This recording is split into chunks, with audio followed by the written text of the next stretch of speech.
Magandang gabi mga kahuan, narito na ang ating ulat panahon ngayon.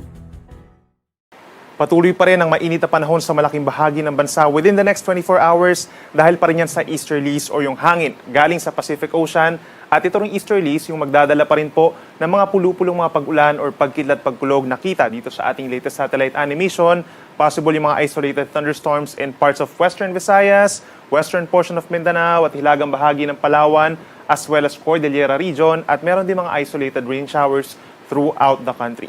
Samantala, meron tayong panibagong weather system. Ito yung frontal system o ito yung linya kung saan po nagbabanggaan yung malamig na hangin galing sa hilaga at yung mainit na easterlies. Kapag po nagbangga ng mainit at malamig na hangin, may tendency na may mabuong cloudiness at itong frontal system na ito yung inaasahang bababa at magpapaulan sa malaking bahagi ng Northern Luzon sa susunod po na 2 araw.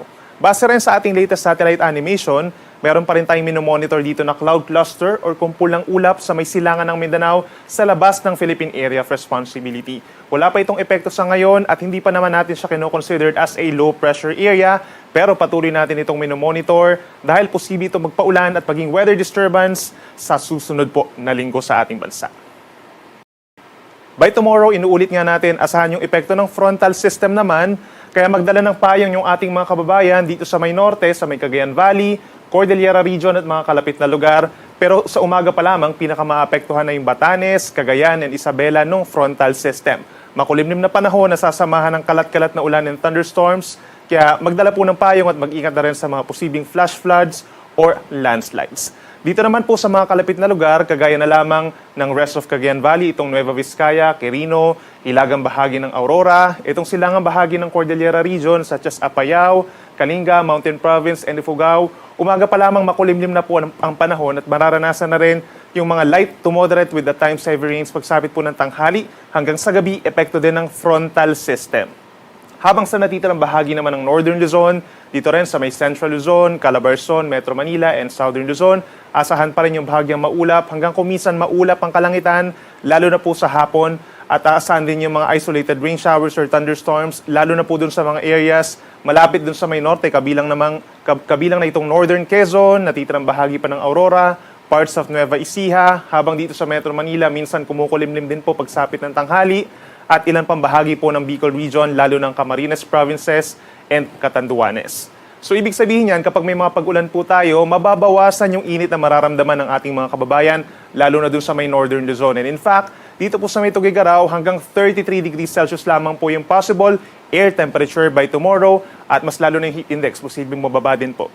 Dito naman sa may Metro Manila, bahagyang bababa yung ating maximum temperature sa tanghali na hanggang 34 degrees Celsius, habang yung heat index mananatiling mataas pa rin na hanggang 41 degrees Celsius.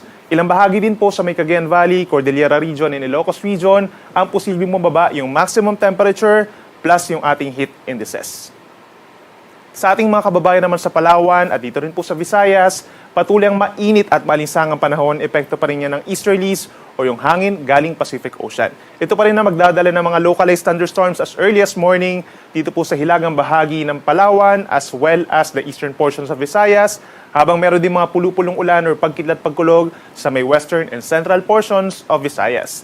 Temperature naman natin sa Metro Cebu, 28 hanggang 33 degrees Celsius, habang meron pa rin po delikadong heat indices dito po sa bahagi ng Palawan, kayo din sa may Iloilo, Capiz, Samar, and Leyte provinces na between 42 to 44 degrees Celsius bukas ng tanghali.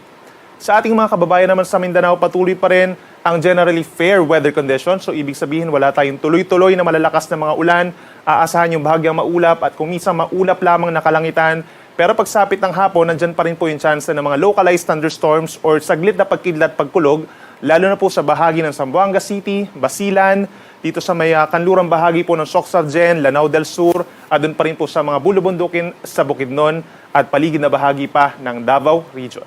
Temperature natin sa may Davao City, 26 to 33 degrees Celsius, habang yung heat index pinakamataas pa rin sa mga syudad ng Cotabato and Zamboanga na 42 to 43 degrees Celsius by tomorrow. Paalala pa rin sa ating mga kababayan, stay hydrated pa rin po or laging uminom ng tubig, at kung lalabas ng bahay, make sure po na may dala tayong payong at sombrero at iwasan pa rin magbilad from 10 a.m. to 4 p.m. sa ilalim ng araw para iwas heat stroke.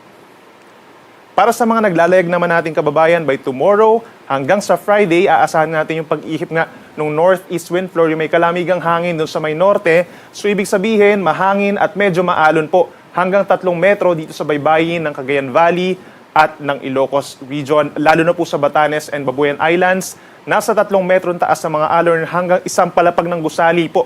Kaya delikado ito sa mga maliliit na sasakyang pandagat, sa mga magsisi travel po doon for the next 2 days, mag-ingat po tayo.